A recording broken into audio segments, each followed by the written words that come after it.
Hi gang, welcome back to my shop.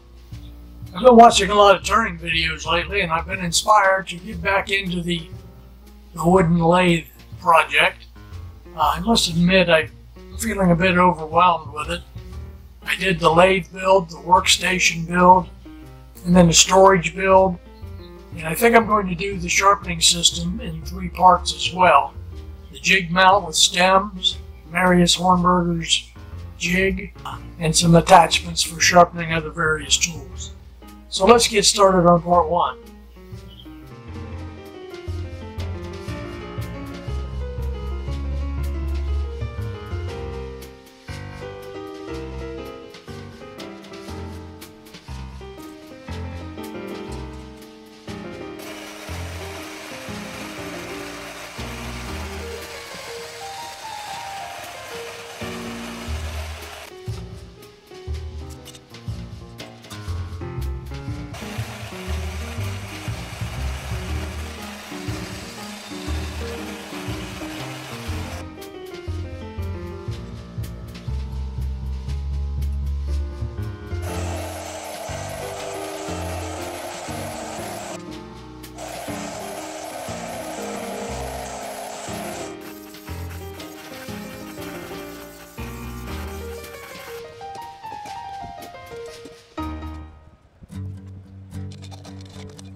That's it for part 1.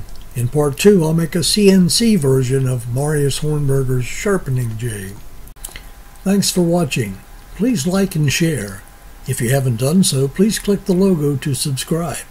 Then ring the bell to get notifications. Click the upper thumbnail to see my previous video. Click the lower thumbnail to see Marius's jig video. I'll see you next time.